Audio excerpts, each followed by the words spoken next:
Magandang hapon mga kapatid. Kanina umaga, nagbigay po ng mensahe sa kapatid na Raul. Ano po? Kung gusto yung marinig ang kanyang mensahe, nandun po sa ating chat room yata, nilalagay ni Brother Richard ng Bible study at sermon sa umaga at sa hapon. So ating mensahe po sa hapon ito ay tungkol sa isang katanungan na mababasa natin sa James, chapter 4, verse 14. Itong James, sa Kastila, Tiago yan Tiago. Hindi ko alam bakit sa Tagalog naging Santiago.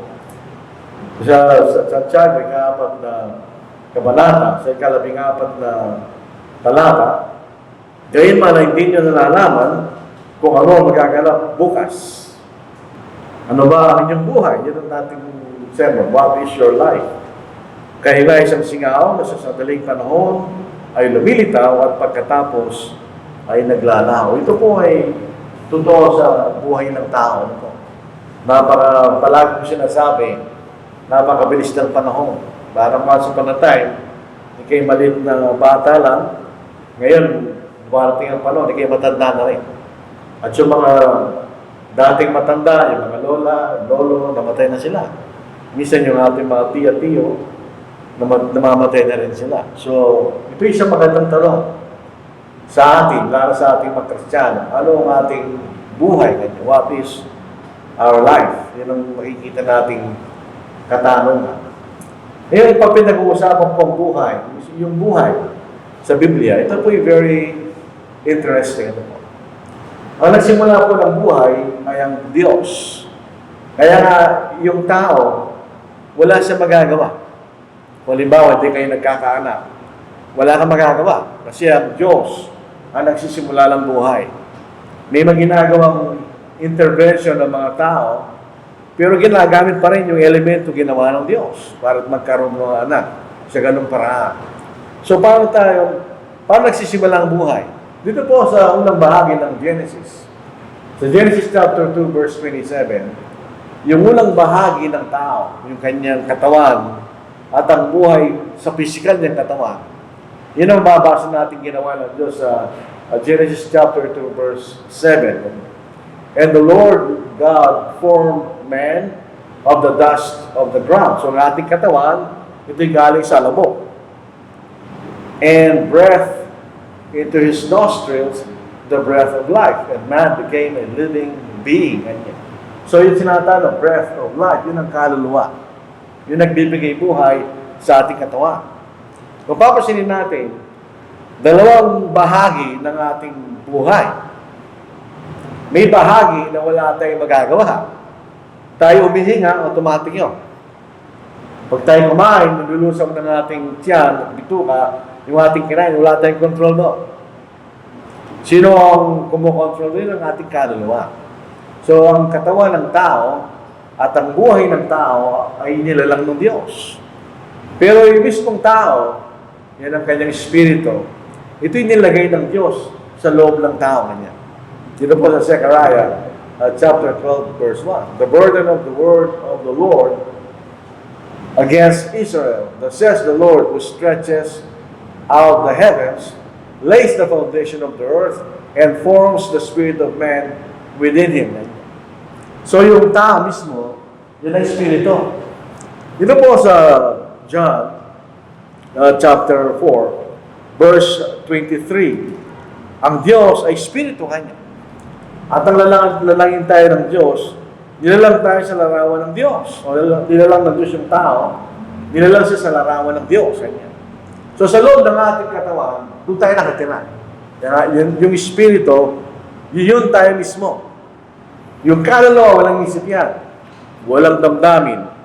Yung tao ang may kaisipan at may damdamin. Yun ang espiritu.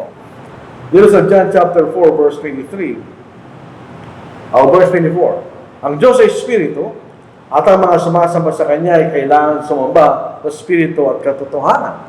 Nung lalangin tayo sa Genesis chapter 1, verse 26, tayo nilalang sa larawan ng Diyos. So may kawangis tayo sa Diyos.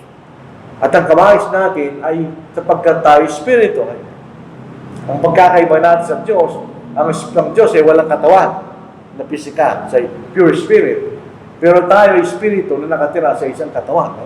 Yan ang simula yung Diyos ang gumawa noon. Yung unang mga tao, nilalang sila ng Diyos by miracle. Pagkatapos na, meron ng proseso para magkaroon ng tao. Kaya nilalang Diyos sa pag-aasawa para dumami mga tao. So ang Diyos ang nagsimula ng buhay. Kaya ang mga doktor, hindi sila pwede magsimula ng buhay. Hindi nga sila pwede magdagdag ng buhay. Dahil pag namatay na yung tao, wala na silang magagawa. Pagkat ang Diyos ang nagbibigay at nagsisimula ng tinatawag nating buhay. May dalawang bahagi ng ating buhay. Spiritual at saka physical. So yung physical, ang ating spiritual na pamumuhay.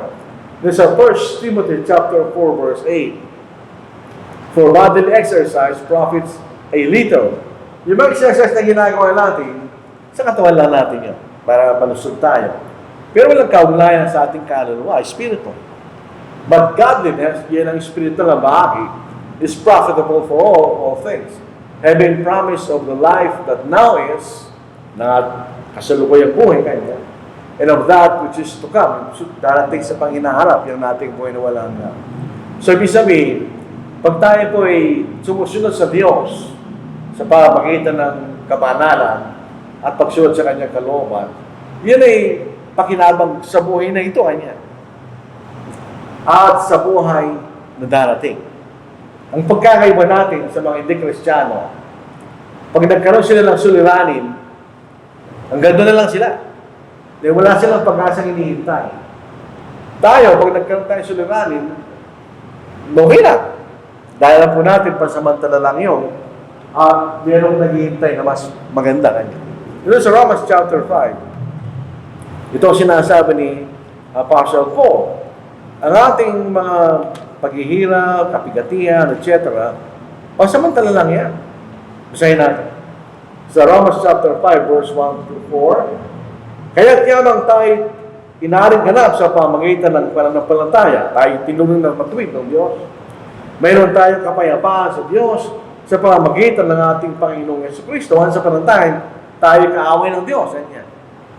Pero ngayon, tayo nagkaroon ng pakikipagkasundo, kaya meron tayong kapayapaan. Sa pamagitan niya, makakalapit tayo sa biyayang ito na ating pinanindigan at nagagalak tayo sa pag-asa ng kalalatihan ng Diyos. Tingnan niyo yung 3 talata.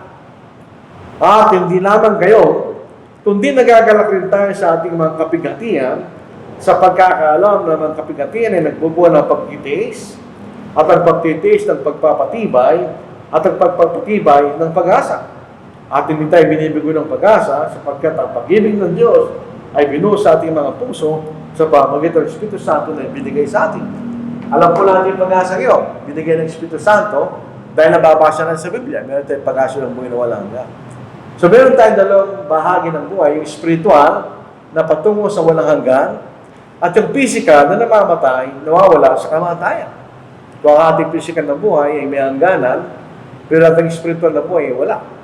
Either walang hanggan sa langit o walang hanggang buhay sa kaparusahan sa impyerno. Pero walang hanggan yun. Sabihin, ang ating spirito hindi namamatay. Hindi na natin magpakailanman. So, dalawang klase ang ating buhay na lalahan natin. At sinulat po ni James tungkol po sa na ang buhay natin sa lupa ay may sila. Noong unang panahon, ang pinakamatanda yata ay 960 years, si Methuselah. Pero palit pa konti ng pakunti. Noong nagkaroon po ng baha, lalo kumiksin buhay ng tao. Si Moises, nabuhay siya ng 120 years. Si Abraham, nung siya 99 years old, sinasabi siya matanda na kanya. So, paiksin buhay hanggang sa panahon natin ngayon. At ito yung sinabi ni James. Basahin natin ulit. Whereas you do not know what will happen tomorrow, hindi natin alam yun. Ang alam lang natin ngayon. For what is your life? It is even a vapor that appears for a little time and then vanishes away. Merong bahagi sa Psalm na sinasabi, ang buhay natin ay 60 At kung tayo ay kanya'y medyo malakas ang katawan, ay mararagdagan na 10 taon, ganyan. Pero ibig sabihin, yun lang ang galang, normal na ang galang buhay. Kaya malakas ang katawan, wala haba pang buhay. Pero hindi siya mananatili magpakilanman. Meron talagang ending point ang ating buhay. Hindi natin maiwasan yun. So, ang buhay po natin ay talagang maiksi lamang. Hindi tayo mabubuhay magpakilanman. Si Job, kinikilala niya yun. Pero naghihintay siya sa isang panginaharap na buhay. Isang pagbabago kanya. Ang hinihintay niya. So Job, chapter 14, verse 4, if a man dies, shall he live again? All the days of my hard service, I will wait till my change comes. Kanya. Ang pagbabago ay darating pagdating ng ating Panginoon. Magkakaroon tayo ng panibagong katawan. At kung tayo ay matapat, dadalhin tayo sa langit, magpakailanman. Ganyan. So mayroong pang hinaharap na buhay na hinihintay natin. Hindi lang tayo dito sa buhay na ito mabubuhay. Meron tayong hinihintay na panibagong buhay na iba sa buhay natin na ibinuhay natin sa mundong ito. At ito ang dapat mo nating bigyan pansin. Ang ating spiritual na buhay ay mas importante. Dahil ang physical may katapusan. Kahit ang ating mukha nagbabago sa panahon. Pag tinignan mo yung mukha nung ikay bata, at tinignan mo mukha mo ngayon, ikay matanda na, iba na yung mukha mo. Nagbabago rin siya. Pero ang ating spiritual na buhay ay mas mahalaga. Bakit? Sabi ng ating Panginoon, and do not fear those who kill the body, but cannot kill the soul. Pero ito tumutukoy sa ating spirito. But rather fear Him who is able to destroy both soul and body in hell. Kung di natin bibigyan ng pansin ng ating spiritual na buhay, at sumunod tayo sa kalooban ng Diyos, tandaan natin ganyan, merong Diyos na magpaparusa sa ating kaluluwa at katawan sa impyerno. Although alam po natin, later on, ang ating katawan ay magbabago, yung spiritual na katawan. Hindi na yun masisira, hindi na mabubulok. Pero kay mapaparusa na walang hanggan sa impyerno, yung sinasabi sa atin ng ating Panginoon. So, isipin natin, mas mahalaga ang ating buhay na walang hanggan. Dahil dating araw, aharap tayo sa ating Panginoon. Meron tayong accountability sa lahat ng ating gagawin. Kasi kung ano man ang desisyon na ginawa natin ngayon, sasagutin natin yan sa Judgment Day. Ano mang bagay na ginawa natin sa ating katawan, kaya hindi mabuti masama, we'll be accountable sa Panginoon. Basahin natin. For we must all appear before the judgment seat of Christ, that each one may receive the things done in the body, according to what he has done, whether good or bad. Kung anong ginawa natin, paano natin ginamit ang ating katawan, ginamit natin sa mabuti, o ginamit natin sa masama. Knowing therefore the terror of the Lord, tandaan natin, ang katakutan ng Panginoon, the terror of the Lord, ganyan. He persuade men. Dahil alam natin ang kapagsikan ng Panginoon, sabi ni Pablo, kinukumbis natin ng mga tao na sumunod sa Diyos. But we are well known to God. And I also trust are well known in your consciences. Dahil sila nagturo ng Ebanghelyo sa kanila. So ito yung importanteng bagay na dapat natin isipin. Tayo po ay aharap sa paghahatol ng ating Panginoon. Ang magiging basyan ng Panginoon kung ano ating ginawa sa ating katawan, kung ginamit natin sa mabuti o ginamit natin sa masama. At tandaan natin ang kapagsikan ng Panginoon. Dito sa Hebreo, chapter 10. Yung mga tao sa panahon natin ngayon, nonchalant lang sila. Wala silang pakialam. Parang nabubuhay sila na parang bagang ala silang sasagutin sa Panginoon. Actually, meron. Dito sa Hebrews chapter 10, nakakatakot po, mahulog tayo sa kamay ng Diyos na buhay. Sa Hebrews chapter 10, verse 30, hanggang verse 31. Sapagkat kilala namin na nagsabi, akin ang pagiganti, ako ang gaganti. At muli, hukuman ng Panginoon ang kanyang bayan. Isang kakilakilabot na bagay, mahulog sa mga kamay ng Diyos na buhay. So, kung natatakot tayo sa presidente ng Pilipinas, dapat tayong mas matakot sa Diyos. Dahil ang kaparusahan niya ay walang hanggan. So So, naharap tayo sa Panginoon. Kaya, kailangan nating malaman ang kahalagahan ng ating ginagawa sa ating buhay, mga kapatid. So, number one, ang ating buhay, para tayo nag-aaral. Pag sinabi natin school room, yun ang itsura niyan eh. Nag-aaral tayo eh. Natututo tayo ng mga bagay na tinuturo sa atin ng ating mga guro. At alam natin, ano mga bagay na tinuturo ng ating mga guro ay mahalaga para sa ating kapakanan, di ba? Sabi ng Panginoon, sa Matthew 11, verse 28, hanggang verse 30, ginawang amin ito ng isang popular na singer. Come to me, all you labor and are heavy laden, and I will give you rest. Hindi pinag-uusapan rito kapaguran ng katawan. Ang kapaguran ng ating espiritu kanya. Dulot ng ating pagkakasala, etc. Take my yoke upon you and learn from me. Saling yoke, ito yung nilalagay sa liig ng hayop para gumawa niya. Take my yoke upon you and learn from me. Ito salitang learn. At saka yung salitang know, magkaiba yan. Yung know, alam mo lang ng isang bagay, not necessarily na alam mong gamitin. Alam mo lang. Pero yung learn, alam mo at alam mong gamitin yan. Learn from me, sabi ng Panginoon. For I am gentle and lowly in heart, and you will find rest for your souls. So sinasabing, He will labor in our heavy laden. Hindi katawan na pinag-uusapan doon. Kundi ng ating mga kaluluwa kanya, na nabibigatan dahil sa mga bagay na ginagawa natin kasalanan. For my yoke is easy and my burden is light. Sapagkat siya ang gagawa para sa atin. So yung gagawin ay mas magaan dahil akong gagawa kanya para sa inyo. So kailangan tayong matuto. Ang keyword sa talatang ito, and learn from me. So eskwelahan ganun din. Pwede kang malaman mo lang o ikay matuto. Majority ng mga estudyante, hindi sila natututo. Nalalaman lang nila. Pwede lang memorize sa sinasabi ng kailang guro, pero hindi sila natuto. Hindi nila ma-apply sa tamang paraan. Kakaunti lamang ang natututo, actually, sa mga nag-aaral. Dito po sa John, chapter 6, verse 44, verse 45, no one can come to me, sabi ng Panginoon, unless the Father who sent me draws him, and I will raise him up on the last day. It is written in the prophets, and they shall all be taught by God. So, paano tayo tinuturuan ng Diyos?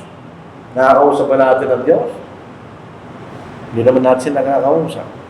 So, meron sinubong tagapagturo ang Diyos. Dito sa Pangalawang Thessalonica, chapter 2, verse 14, kung di wala nakakamali.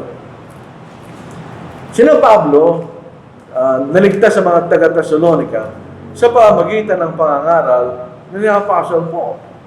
Masahin ko na sa 2 Thessalonians, chapter 2, verse 14. Dito itinawag niya kayo, ang Diyos, sa pamagitan ng aming Ebanghelyo upang magkamit ng kalalatihan ng ating Panginoong Jesucristo. So, pag nagtuturo ang mga tao ng Ebanghelyo, sila itinuturo ng Diyos. Therefore, everyone who has heard and learned from the Father comes to me. Sino mang tinuro ng Ebanghelyo at sila'y natuto at sumampalataya, sila'y pupunta sa ating Panginoon. Ganyan. So, tinuturuan tayo ng Diyos. Dito sa 2 Timothy chapter 2, verse 15, may bahagi ng Diyos, may bahagi tayo. Lalo, sinuturuan tayo ng Diyos sa pamagitan ng sinugod niyang mga mangaral at tagapagturo. Pero personally, meron tayong obligasyon. So 2 Timothy chapter 2, verse 15, be diligent to present yourself approved to God. Tandaan po natin, pero pwede tayo mag-disapprove. Pero gusto natin maging ma-approve, kailangan tayo magsumikap. A worker who doesn't need to be ashamed, rightly dividing the word of truth. Dito po sa Tagalog, mas maganda yung sali niya. Yung sabihin sa Tagalog, pagsikapan mo umarap na subok sa Diyos, manggagawa, walang anumang dapat ikahiya, wala naman tayong kakaya, dahil totoo sinasabi natin, na gumagamit ng bastos sa salita ng katotohanan. So, pwede natin gamitin ang salita ng katotohanan sa maling paraan. Pero pag tayo nagsumikap na pag-aralan ng salita ng Diyos, pwede natin siyang gamitin sa saktong paraan. Ganyan. So, mayroong obligasyon, mayroong bahagi ng Diyos, mayroon din tayong bahagi. Katulad ng schoolroom na ito, may obligasyon yung nakapagturo, may obligasyon din yung nakikinig. Kung ano tinuturo ng teacher, dapat din pag-aralan ng mga nakikinig para sila matuto sa tinuturo ng kanilang guro. Di ba? So, tayo po'y para nasa eskwelahan. Bakit natin pinag-aaral ang ating mga anak? Meron layo ninyo. Para sa kailang pag inaharap na buhay. Magkakaroon siya ng expertise na pwede nilang gawin para maghanap buhay sila. Pwede mong pag-aralan ng doktor ng anak mo, engineer o teacher. At pagka meron sila ng expertise at kanilang trabaho, meron silang paraan ng kailang buhay dahil hindi natin sila makakasama pang ilan. Mamatay, maulan tayong mamamatay. Ang larawan ng isang mangaral sa pagpapalaki ng anak kanya, para kang gumagawa ng saranggola niya. Ayusin mo mabuti, tapos lalagyan mo ng tali, tapos paliliparin mo. Habang lumilipad siya, nag-enjoy ka, lumilipad siya. Hanggang mawala na siya. Mapuputol siya dahil sa lakas ng hangin. Ganon din ang pagpapalaki ng anak. Pinapalaki natin siya sa maayos na paraan, pero eventually, mawawala sila sa atin. Mamamatay ka, hindi mo na makikita kayo lang buhay kahit gusto nating makita. Imposible yun, dahil mawalan tayo mawawala. So, paano tayo? So, inihanda natin ang ating mga anak sa buhay nila sa pag-inaharap. Paano tayo mag-Kristyano? Ang langit ay isang inihandang lugar para sa mga nakahandang tao. So, di tayo makakapasok sa inihandang lugar sa langit kung hindi tayo nakahandang tumira doon. So, itong pag-aaral na ginagawa natin sa mundong ito, sa ating buhay, ay para tayo maihanda ng Diyos sa isang lugar na inihanda niya para sa atin. Ganyan. Kung ang ating mga anak, inihanda natin sa kanilang future physical life, tayo naman inihanda ng Diyos para sa ating eternal future sa langit.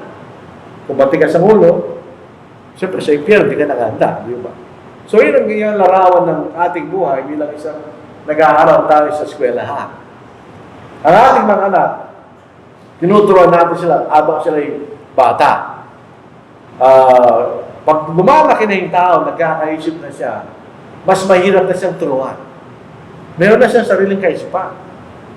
Pero habang sila'y bata, at nakikinig pa sila sa atin, na hindi sila nagtatanong. Yun naman, pinakamagandang panahon ng pagtuturo. Sa Proverbs chapter 22, verse 6, ito'y totoo. Kahit sa kanino sa atin, ito'y totoo. Yung mga bagay na prinsipyo natin ngayon, at yung estilo natin sa pamumuhay, ito yung mga bagay na tinuro sa atin ng ating mga magulang. Sa aking particular na libawa, tayo Sister Maray, dahil pareho kami nabuhay sa isang bahay lamang, yung sinanay kami ng aming mga magulang. Kaya sanay kami sa mga sinanay nila sa amin. Habang kami maliit. Sabi ni Solomon, train up a child in the way he should go.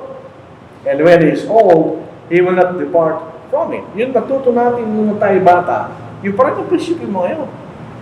Nagbabago lang sa ating paragdagang pag-aaral sa buhay as experience. Pero basically, yun ang magiging prinsipyo mo sa buhay. Ganyan. Mas mahirap turuan pag matanda sila. Pag teenager na yan, yun ang panahon ng pasama yung mga bata. Pinakamahirap na panahon pag teenager na yan. Sila nag-aaktong matanda na, pero hindi pa sila matanda. At meron pa silang pagkabata. So habang sila yung bata, doon natin dapat turuan ng ating mga anak para maihanda sila. Yun ang sabi ng Berong Sulata. Ngayon, kasi nagtatanong yung mga magulang, kailangan ko bang persahan ng aking anak na pumunta sa pagsama? Sabi ng iba, wag, pabayaan ko pag malaki na siya. Hindi natin ginagawa yun sa ibang bagay. Halimbawa, hindi ba natin pupirsahin ng ating anak kung ayaw pupunta sa eskwelahan o maligo? Mababayaan mo siya mabanto? Hindi, pupirsahan mo siya maligo. Pupirsahan mo rin siya papasok sa eskwelahan, di ba? Para kung kailangan niyang bumalik, o kaya kailangan natin siyang tulungan ng gamot para hindi siya magkasakit. Gagawin mo yan immediately o palalaki mo pa lang sa? Hindi, immediately. So, ang sagot dyan, bawa sila yung bata, dali natin sila sa pagsampa. Dahil pag matanda na yan, mas mahirap na. Hindi mo na sila mapapersuade. Mapapersuade mo sila, pero mas mahirap pag may edad na sila, mga kapatid. So, yung mga Kristiyano ngayon na matagal na sa pananampalataya, dahil siyempre sila natututo sa mga bagay na tinuturo, linggo-linggo, etc., nararapat na sana ngayon sa kanilang katagalan sa pananampalataya, ay nagtuturo na sila. Not necessarily in a public way, katulad ng ginagawa, pero sa mga kilala nila. Pero kinakailangan pa rin silang turuan doon sa mga bagay na dapat alam na nila. Ito po ay maliwanag na mahihigita natin sa pag-aaral. Halimbawa lang sa math. Tuturuan ka mo sa basic, addition, subtraction, multiplication, division. Tuturuan ka lang gano'n. Kailangan ma-master mo yun. Dahil pagdating mo sa mas advanced na bahagi ng math, hindi mo na kailangan pag-aralan mo uli yun. Yan ang magiging tool para sa iyong pag-aaral. Hindi mo na kailangan ulitin yun. Dapat alam mo na. Gayun din po sa ating kalagayan sa pananampalataya. Tingnan niyo sa Hebrews chapter 5 verse 12 hanggang verse 13. For though by this time, ibig sabihin, matagal na kayo kanya sa pananampalataya, you ought to be teachers. Dapat nakapagtuturo na kayo sa iba kanya. You need someone to teach you again the first principles of the oracles of God. Nasabi na sumunod sa Hebreo, dapat sana nagtuturo na kayo. Bakit kailangan kayo turuan muli ng mga bagay na dapat alam na ninyo kanya? And you have come to need milk and not solid food. Tayo, nung nagkaroon tayo ng mga anak, siyempre sanggol muna yan. Yung sanggol, hindi mo siya pwedeng pakainin ng kanin. Mamamatay siya. Dahil yung kanyang tiyan ay para lamang sa gatas. So, hindi pa niya kayang tunawin yung matigas na pagkain. Inuunti-unti natin yan. Hanggang sa masasanay siya after 6 or 8 months. Makakain na siya ng mga malambot na solid food until such time na yung kinakain natin, kinakain na rin niya. Ibig sabihin, meron time frame yun.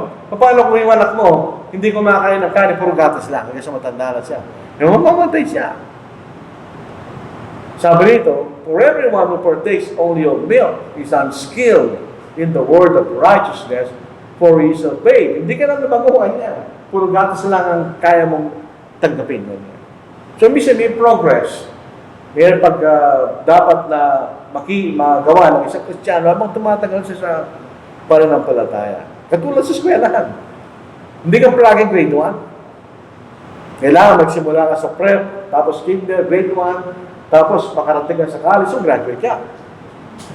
Kung ang anak mo, kaya sa matanda, puro prep na lang siya, abnormal yun. Hindi siya normal sa pag-iisip, pagka gano'n. So, gano'n din po sa ating pananampalataya. Pagka hindi ka lumalago sa iyong kaalaman, pagkaunawa sa salita ng Diyos, hindi mo malalaman kung ano mabuti at masama ayon sa kalooban ng Diyos. Pero kung sanay ka, narinig mo pala, alam mo, mali yan, hindi tama yan. Dahil nasanay ka. Dahil sa iyong pagsasanay sa salita ng Diyos. Pag kulang po tayo ng kaalaman sa Biblia, yun ay nagkakaroon ng problema yan. Kung kulang yung kaalaman, pipilit mo siya, magkakaroon tayo ng problema. Sa labas at sa loob. Kaya kinakailangan tayo na bago sa ating pananampalataya. Hindi tayo dapat maging stagnant. Tulad lang sabi ni Brother Ronald kaninang umaga. Sa Matthew chapter 4 verse 4, but he answered and said, it is written, man shall not live by bread alone. Lahat concentration ng tao, doon lang sa taas. Majority ng mga tao, pag-isip sa umaga, naghanap buhay. Ano yun? Bread. Paano yung kaluluwa mo? Espiritu mo kanya. Ito yung pagkain ng iyong katawan. Paano yung espiritu mo kanya? Ang pagkain niya sa salita ng Diyos. But by every word that proceeds from the mouth of God. Hindi masama kumain. Siyempre, mamamatay ka naman pag hindi ka kumain. Pero mamamatay yung espiritu mo pag hindi siya kumakain sa salita ng Diyos. Kanya. Sa Job chapter 23 verse 12, I have not departed from the commandment of His lips. I have treasured the words of His mouth more than my necessary food. Kailangan kumain sa akin ni Job. Pero mas pinahalagaan ko niya salita ng Diyos. Yung isa, hanggang kamatayan lang yun. Yung isa, hanggang sa buhay na wala hanggang. So, tingnan po natin yun. Kailangan tayong matutunan. So, mga Kristiyano, kailangan tayo mag-attend Bible study. Yun ang pagpapakain sa ating spirito. Hindi natin pinababayaan ng ating katawan eh. Pag nagutom ka, kakain ka. Huwag din natin pabayaan ng ating mga kaluluwa, spirito. Sa pamagitan ng pag-aaral ng salita ng Diyos. Dito po sa Psalm 119:105, Your word is a lamp to my feet. Yung dinadaanan mo, yun ang iniwalag kanya, salita ng Diyos. Yung daan mo kanya, and a light to my path. So, ang paa mo, pati yung dinadaanan mo kanya, yan ay liwalag na gaya sa salita. Alam mo, siyang kapapunta kanya. You learn how to walk. Pag kayo patungo sa Diyos, so kailangan mong salita niya. Yan ang liwalag sa ating buhay. Sinasabi na ni Saul, yung sumulat sa Psalm na yun. Ang iglesia, ang church, is a school. Ito yung pag tayo natututo rito. Pag matagal na tayong pupunta sa pagsamba, at di tayo natututo, para lang tayo nag-aaral na bumabagsak, at di tayo pumapasa. Pansinin nyo, pag nag-aaral at di ka pumapasa, alam makakalungkot naman yun. Gawin din pag tayo Kristiyano na at hindi tayo natututo, di lumalago, ay hindi ka rin pumapasa kanya. Sa Ephesians 3:10, to the intent that now the manifold wisdom of God might be known by the church to the principalities and powers in the heavenly places. Pinag-aaral natin salita ng Diyos para malaman natin ang karunungan ng Diyos. Kanya. Sa 1 Timothy 3:15, but if I am delayed, sabi ni Pablo, I write so that you may know how you ought to conduct yourself in the house of God. Ito yung salitang house of God, hindi ito pagsamba. Ito yung pamumuhay ng mga Kristiyano, sambahin ng Diyos. Which is the church of the living God, the pillar and ground of the truth. Pag tayo nagkakaiwalay, iglesia pa rin tayo ng Diyos. So, kailangan natin malaman paano tayo lalakad sa ating pamumuhay. So, kailangan ang iglesia po isang lugar na tayo matuto sa salita ng Diyos. At ang ating pinag-aaralan lamang ay sa Biblia. Wala tayong ibang textbook kundi ang Biblia. Unlike sa eskwelahan, ang daming textbooks, depende sa subject na pinag-aaralan. Pero ang subject natin sa eskwelahan ng iglesia ay kaligtasan. So, ang Biblia lamang ang ating textbook. Sa 2 Timothy chapter 3 verses, all Scripture, Old Testament, New Testament, is given by inspiration of God. Ang ibig sabihin ng inspiration, ito'y galing sa hininga ng Diyos. Pag nagsasalita ka, meron kang hininga. Pag wala kang hininga, hindi ka makapagsasalita. Sabi ni Brother Rick, nung nag-graduate po siya sa kanyang degree, sa college, at umuwi na siya sa kanilang bahay, nagkasakit siya sa bato. Dahil ilang taon siya kumakain ng tuyo. So nasira yung bato niya. So nung bumuwi siya at sumumpong yung bato niya kanya, nasakit ng bato kanya, hindi ako makahinga kanya. At nagsasalita ko, walang lumalabas kanya. Dahil kailangan mong may hininga para kayo magsalita. Yun ang inspiration of God.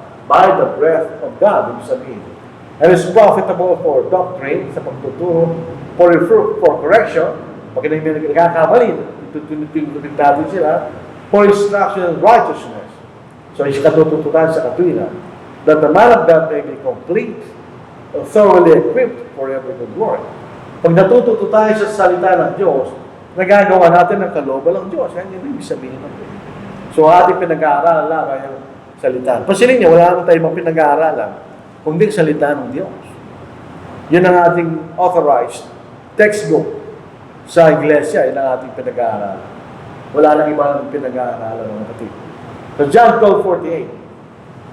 Sa Judgment Day, ang hahatol sa atin, yung sinabi ng Panginoon.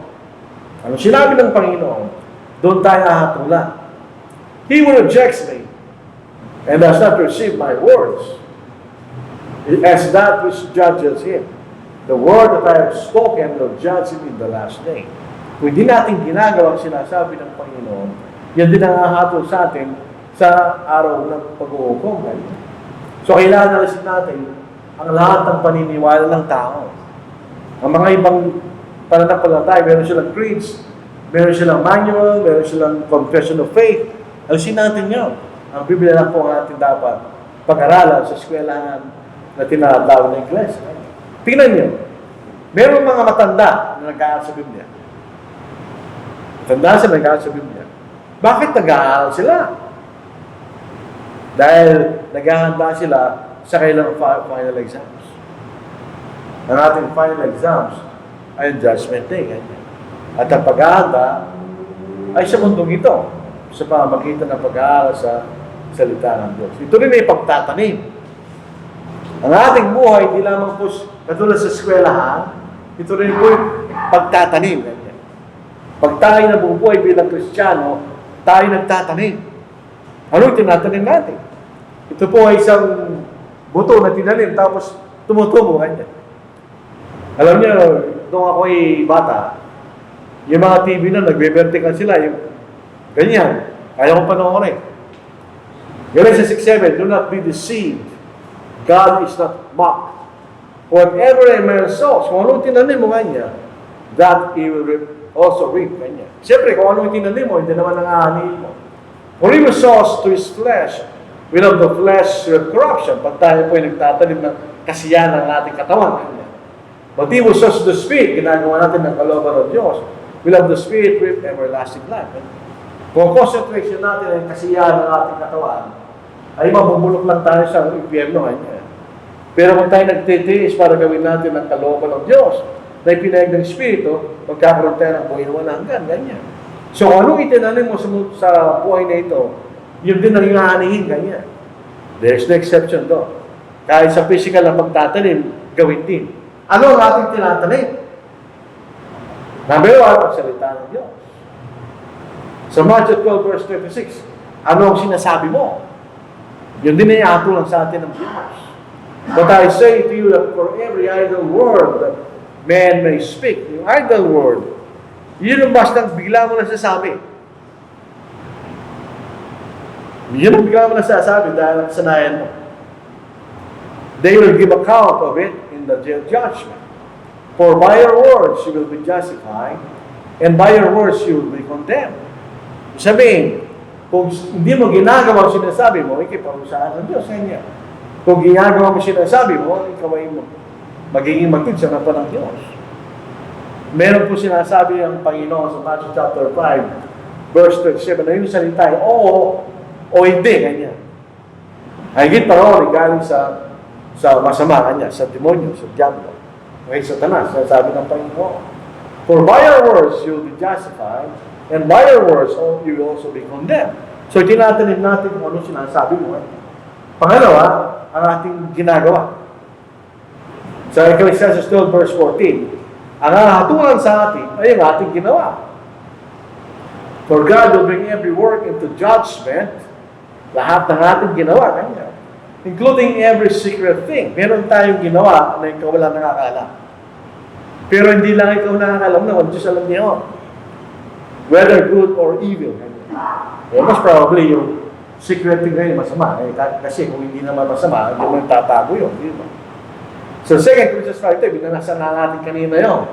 Na ang basihan ng ating katulad ay kinawalan sa ating katawan, kung ito'y mabuti o kung ito'y masama. So Revelation 20 verse 12, and I saw the dead, small and great, standing before God, and books were opened, and another book was opened, which is the book of life. And the dead were judged according to their works. Kung anong ginawa nila, nung sila buhay, by the things which were written in the books. So kinukumpara ang ating ginawa, doon sa laklat ng Diyos. Ano ba yung ginawa pa natin, ay naayon sa ginawa, sinasabi ng Diyos, sa kanyang maklat. So, ang itinatanim natin sa ating mga salita, at sa mga bagay na ating ginagawa. Kailan tayo magtatanim? Sa buhay na ito. Dahil sabi ng Panginoon, pag dumating ang gabi, walang sino man ang makakagawa. Pag dumating ng ating kamatayan, wala na tayong magagawa doon. Ang panahon ng ating pagtatanim ay sa buhay natin ito. Sa Ecclesiastes 11 verse 6, in the morning sow your seed, and in the evening do not withhold your hand. For you do not know which will prosper, either this or that, or whether both alike will be good. So, ibig sabihin, magtanim ka, abay kayo may pagkakataon. So, John chapter 4 verse 25, do you not say there are still 4 months, and then comes a harvest? Behold, I say to you, lift up your eyes and look at the fields, for they are already white for harvest. And he who reaps receive wages, and gathers fruit for eternal life, that both he who sows and he who reaps may rejoice together. And so, kayo nagtatanim, kayo nag-harvest. So, tayo ginagawa natin yan. So, ngayon, sa buhay natin ngayon, nagtatanim tayo sa pamagitan ng ating salita at mga bagay na ating ginagawa. Ano yung tinatanim natin? Hindi mga bagay na ayon sa laman. Kasi yung mga isalitang laman, ito yung masamang bagay na ginagawa natin sa ating katawan. Yan ang flesh. Ito po ay isang metonymy. Flesh ang sinasabi, pero ang ibig sabihin yung masamang bagay na ginagawa natin sa pamagitan ng ating katawan. Dahil literally, ang ating katawan, hindi naman masama. Nagiging masama lang ang ating katawan kung ang ginagawa mo to. Sa Galatians 6 verse 7, do not be deceived, God is not mocked. For whatever a man sows, that he will also reap. Kung ano yung tinanim mo, yun din naman kanya yung aanin. Walang exception doon. Dahil ang Diyos ay just, wala siyang tinatanging tao. Kung ano ating tinanim, yun din ang ating aanin. Ganyan. Hindi tayo nagtatanim ng kaguluhan. Sa Proverbs 6:19, a false witness who speaks lies and one who sows discord among brethren. So, hindi tayo nagtatanim ng kaguluhan yan. Hindi tayo gumagawa ng mga bagay na mali o nagtuturo ng maling-aral ng kaguluhan. Hindi na ating itinatanim. Sabi ni Solomon. Ano yung tinatanim natin? Salita ng Diyos. Ito yung parable of the sower. Ang version po ni Luke. Now the parable is this. The seed is the word of God. Those who by the wayside are the ones who hear.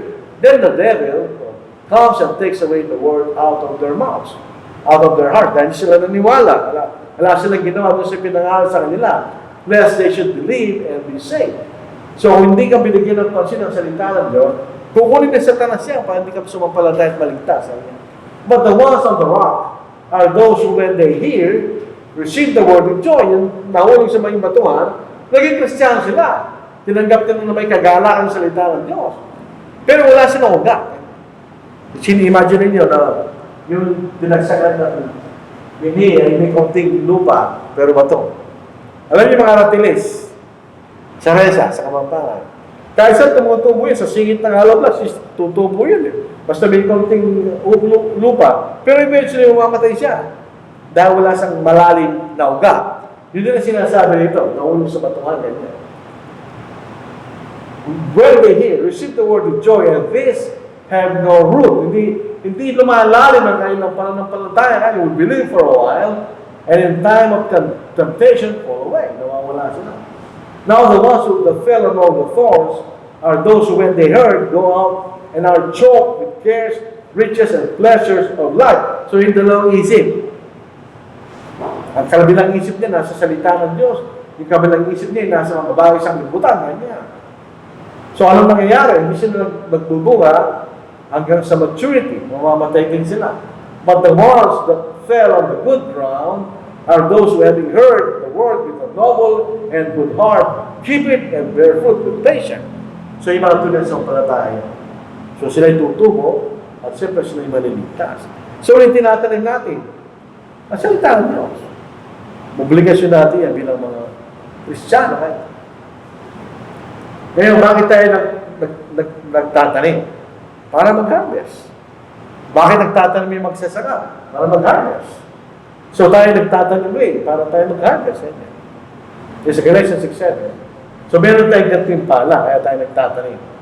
Do not be deceived, God is not mocked. For whatever a man sows, that he will also reap.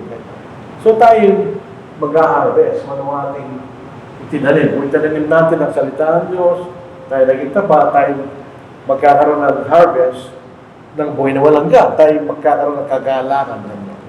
So John chapter 4, verse 36. And he who reaps receives wages. Siyempre, nagpagal ka nagpangod ka. And gathers fruit for eternal life. That both he who sows and he who reaps may rejoice together.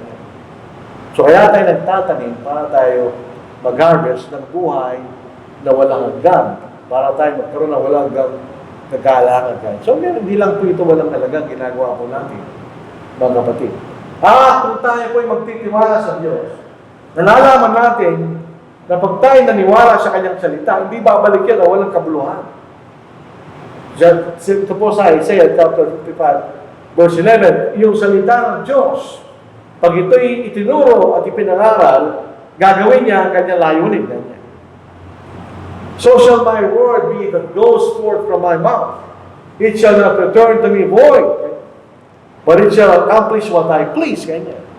And it shall prosper in the thing for which I send it. Kung ang salita ng Diyos, ang Ebanghelyo, ay tinuro para tayo maligtas. Ganyan. Ang sino magsasampalataya ay maliligtas. Ganyan. Pag hindi ka sumampalataya, hindi ka maliligtas. So, gagawin ng Diyos ang kanyang layunin sa kanyang salita ng Diyos. Ang buhay natin ay dressing room. Ngayon sa mga mayaman, pag pupunta ka sa kailang mga bahay, meron silang dressing room. Doon ang lahat ng damit nila at doon sila nagbibihis. So ang buhay natin bilang Kristiyano ay dressing room. Ganyan. Meron tayong ibinibihis. Pero siyempre, hindi natin pinag-uusapan dito yung ibinibihis natin sa katawan. Sa Isaiah 6:13-17. Therefore, take up the whole armor of God. Ibinibihis natin yun. Pagsalitang armor of God, yung itsura niya. Ito ang larawan ng isang Roman soldiers nung ito'y sinulat. So ito yung sinasabi ni Pablo. Inaahalin tulad yung kasuotan ng isang Roman soldier sa kasuotan natin sa pananampalataya niya. Therefore, take up the whole armor of God that you may be able to stand in the evil day, and having done all, to stand. Para malabanan natin ang kaaway ng Diyos, si Satanas. Stand, therefore, having girded your waist with truth. So, meron siyang belt, at ito yung katotohanan kanya. Having put on the breastplate of righteousness, and ang breastplate, ito'y ang katwiran kanya, o paggawa ng katwiran ng Diyos. Having shod your feet with the preparation of the gospel of peace, ito yung kanyang sandalyas, ito ang Ebanghelyo ng kapayapaan. Above all, taking the shield of faith, ito yung shield. Ang shield ay defense, di ba? Which will able to quench all the fiery darts of the wicked one. Ang ginagawa sa atin ni Satanas, dinadaan tayo ng kasamaan. Tinutukso tayo ni Satanas na ng kasamaan kanya. Ang pinaglalaban natin doon ay ang ating pananampalataya. And take the helmet of salvation. Ito yung helmet. Ito yung protection sa ating kaisipan. Dahil ang digmaan ay hindi digmaan ng katawan. Ito yung digmaan ng ating kaisipan. And take the helmet of salvation. Tayo ay may kaligtasan. Yun yung nga sa ating kaisipan. And the sword of the Spirit, ang ating weapon, ay ang salita ng Diyos. Nilalabanan natin ang lahat ng mga bagay na ginagawa ng Satanas sa pamagitan ng salita. Yun ang ating kabihisan. Yun ang buong kakayakan ng Diyos na sinasabi sa atin doon sa larawan na yun. So, ang ating kasuotan ay dapat ay hindi natutumihan ng kasalanan. Sabi ni James, pure and undefiled religion before God and the Father's Day. Sabi ng mga born again, hindi mahalaga ang reliyon. Dito mahalaga, hindi ba? Sabi rito, pure and undefiled religion before God and the Father is this, to visit orphans and widows in their trouble, and to keep oneself unspotted from the world. Unspotted from the world. Ang salitang sanglibutan dito, yung masasamang bagay ng sanglibutan. Tandaan natin, tayo po'y nabubuhay pa rin sa sanglibutan. Napakahirap ang buhay dahil napapaligiran tayo ng kasalanan at napapaligiran tayo ng masamang tao. Hindi, may mga masamang tao, di ba? May mabubuting tao, pero may masamang tao na sumisira sa atin. So to keep oneself unspotted from the world, ganyan. 2 Peter 3:14. So kailangan panatilihan natin dalisay ang ating sarili. Ganyan. Kung tayo nagkasala, kailangan tayo magsisi para patawarin tayo ng Diyos. The 2 Peter 3:14, therefore, beloved, looking forward to these things, yun ang ating inihintay, be diligent to be found by Him in peace, without spot and blameless. Without spot, sabihin. So ang ating obligasyon ay gawin natin ang ating makakaya para tayo mamuhay na walang pagkakasala. Pag nagkasala tayo, nagkamali, humingi tayo tawad. Ganyan. Para mapanatili natin ang sarili na walang tungis at walang masasabi laban sa atin. Dito pa rin po sa Ephesians 5 verse 27. Bakit tayo tinuturuan? Kailangan tayo maging dalisay. Dahil yan po ang gustong gawin ng Panginoon pagdating ng araw. Ang Panginoon, ibibigay niya kanyang iglesia sa kanyang sarili na walang kapintasan kanya. That He might present her to Himself a glorious church, not having a spot or wrinkle or any such thing, but that she should be holy and without blemish. Yun ang iglesia ng Panginoon. Jude verse 23, but others say with fear, pulling them out of the fire, hating even the garment defiled by the flesh. So ating kagayaan, tayo walang dumi ng pagkakasala natin. Tingnan ni wedding dress. Bakit ang naimbentong wedding dress ay hindi itim? Hindi rin yellow. Hindi rin red, at puti. Kasi ang puti, kahit saan ka pumunta, ito'y kulay ng purity, kaya puti. Sa Matthew 22 verse 11, ito po isang parable. But when the king came in to see the guests, he saw a man there who did not have on a wedding garment. So hindi puti. So ang ibig sabihin ito, hindi siya Kristiyano. Hindi nalinis ang kanyang mga kasalanan. Kaya hindi siya tinanggap. Sa Revelation 3:18, I counsel you to buy from me gold refined in the fire, that you may be rich, at the tuyo, and white garments, that you may be clothed, that the shame of your nakedness may not be revealed, and anoint your eyes with eye salve, that you may see. Tingnan nyo, that you may be clothed, that the shame of your nakedness may not be revealed. Yung kakayakan na puti, ang ibig sabihin niya, pinatawag tayo ng Diyos sa ating kasalanan. So, yung kailangan, yun ang ating suot. Puti. At tayo po inabakan na mayroong robes of white. Pasinin nyo, pagkasuotan na pinag-uusapan sa Biblia, ang sinasabi palagi puti. Color of purity. Sa Revelation 3:4, you have a few names, even in Sardis, who have not defiled their garments, and they shall walk with me in white. Dahil di sila narumihan, kanya. For they are worthy. He who overcomes shall be clothed in white garments, and I will not blot out his name from the book of life, but I will confess his name before my Father and before his angels. So ito yung larawan ng kadalisayan. Hindi tayo dalisay sa ating sarili dahil nagkakasala tayo.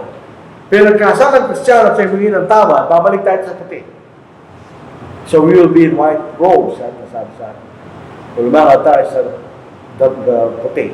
Tamboy po natin ay race. Alam mo yung Olympics, nagbabalik kayo ng suot ng mga athlete doon sa original.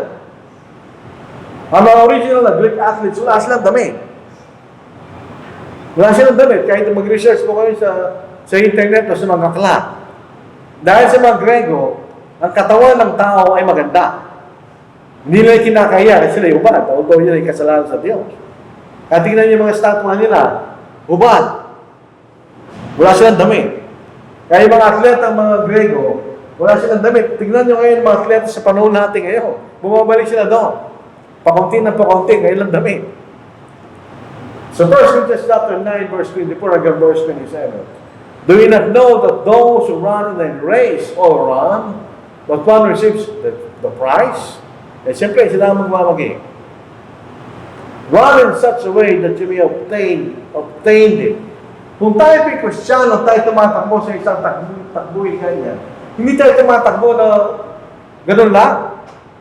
Tumatakbo tayo para tayo magawagi ganyan. And everyone who competes for the prize is temperate in all things. There is a self-control. Dahil nagtitraining yan. Now, they do it to obtain a perishable crown. Ang kailan kang timpala lang ay dahon lang. Dahon lang ang laurel. But before an imperishable crown, ito yung buhay na walang hanggan. So, ano mas malaga? Yung dahon o yung buhay na walang hanggan? Siyempre, buhay na walang hanggan. Therefore, I now thus not with uncertainty. Kaya hindi nananalo yung mga Pilipino, hindi lalo sila kulang sa training, wala silang mental toughness. Sila lang natakbo pag tumakbulan. Pero ang tunay na nakikipagpaligsahan, sila nakikipagpaligsahan na may katiyakan, gusto ko magawagin niya. Thus I fight, not as one who beats the air. Kung buksingin mo ka, hindi ka tumatama.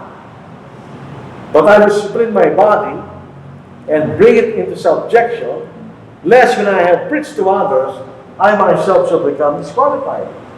Lahat ng kasalanan natin, nanggagaling sa ating katawan, hindi natin nakokontrol ang masamang pita ng ating laman, ng ating kaisupan, ng ating mata. So yun ang ginawa ni Pablo. Siya'y tumatakbo para sa magwagi, kanya. Pinipigil ang kanyang sarili para sa magwagi sa takboy ng isang Kristiyano. Alisin natin ang bawat bigat. Yung ating takbuhin, ano yan, long distance run. Nagsimula yan nung tayo naging Kristiyano hanggang sa araw ng ating kamatayan. Hindi natin alam gano'ng kahama yun. So kung ito'y mahabang takbuhin, palagi natin iniulit-ulit, kailangan payat ka at wala kang bigat. Kung magiging masyado mabigat, hindi ka magsusurvive sa mahabang takbuhin. So tingnan po niya sa Hebrews chapter 12 verse 1. Therefore we also, since we are surrounded by so many great cloud of witnesses, doon sa Hebrews chapter 11, na sila'y sumampalataya at sila'y nagtagumpay, anong gagawin natin? Let us lay every weight. Tanggalin natin ang bawat bigat. Itong unang salitang ito, hindi naman ito necessarily kasalanan. Pero ito isang bagay, naging para bagang obstacle o balakid para sa maligtas.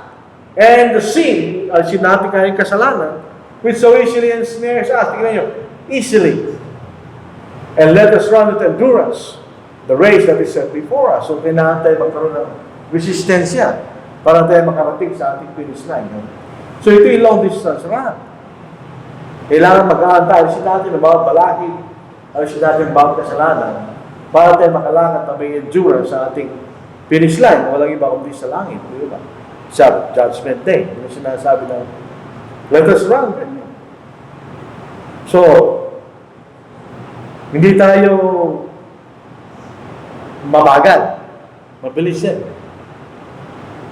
At with endurance. Meron tayong pagkasika at resistensya kung makaabot tayo sa finish line para tayo maligtas. Hindi tayo sumusuntok sa hangin. Pag sumusuntok sa hangin, mahihina ka lang. So, ang ating takbuhin, kailangan tayo magwagi. Kailangan tayo magwagi. Hindi yung pwede sabihin, hindi ko magagawa. I will not make it. Hindi na ako maliligtas. Hindi dapat gano'n ang ating kaisipan. Kaya dito tayo sa church para tayo maligtas. Kung natin isipin na hindi tayo maliligtas. Ang ating pag-asa, yun ang anchor of the soul. Alam niyo yung anchor, yung pag humihinto yung barko, nilalagay nyo sa ilalim ng dagat at hindi kumalaw yung barko kahit anong mangyari. Pag na-anchor ang barko at nagto'y fix doon sa loop, sa bato, sa ilalim ng dagat, kahit bagyo pa, hindi matatanggal yung barko. Sa Hebrews 6:19, this hope, kanya, yung ating buhay na malagyan, we have as an anchor of the soul, both sure and steadfast. Kasi yun ang nangako ng Diyos. And it enters the presence behind the veil. Meron tayong access doon sa kawaan ng Diyos. So kung tayo nasa atin ang pag-asa ng kaligtasan, at di natin sinasabi, hindi ako magsusurvive kanya, meron akong pag-asa. Dahil binigyan tayo ng access ng Diyos sa kanyang kaawaan. Hindi tayo para boksingero na tira ka ng tira, tapos hangin lang tinatamaan mo. Kailangan tayo sumunod sa batas ng Diyos para tayo magwagi. Sa 2 Timothy chapter 2, verse 5, and also, if anyone competes in athletics, he is not crowned unless he competes according to the rules. Kaya susunod ka, otherwise mag-disqualify ka pag hindi ka sumunod according to the rules. Amen. Do not fear any of those things which you are about to suffer. Revelation 2:10. Indeed, the devil is about to throw some of you into prison, that you may be tested, and you will have tribulation 10 days. Be faithful until death, and I will give you the crown of life.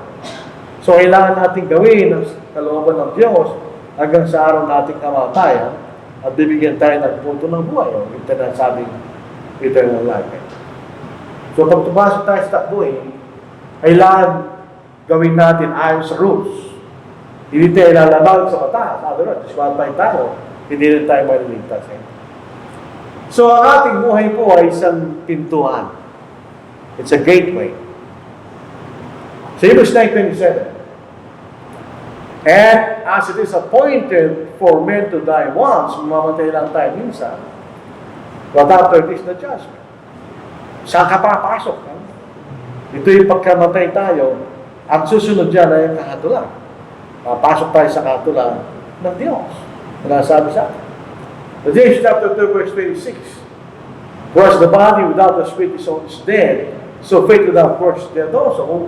Kung hindi natin sundan, hindi natin sinusunod ang ating pananampalataya, ay hindi tayo papasok sa buhay na wala hanggan. Kung ang physical na kamatayan ay pag-iwala ng espiritu sa katawan, ngayon din ang ating wala tayong paggawa o pagsunod sa ating pananampalataya. Ang ating pananampalataya ay patay rin. At ang spiritual na kamatayan, ito yung pag-iwalay ng ating kaluluwa o spiritu sa Diyos. You are separated from God. Sa judgment day, sa Matthew 25, verse 41, then He will also say to those on the left hand, depart from me, you cursed, into the everlasting life, prepared for the devil and his angels. Pag tayo hiwalay sa Diyos, sa pamaging dahil sa kasalanan, na di pinatawal, tayo sumunod sa kanyang kalooban, yan ang mangyari sa atin. We'll be eternally separated from God. Tayo dadalhin ng Diyos sa kanyang sa impyerno. So, bilang panghuli, conclusion, what is your life? A vapor that appears for a little while.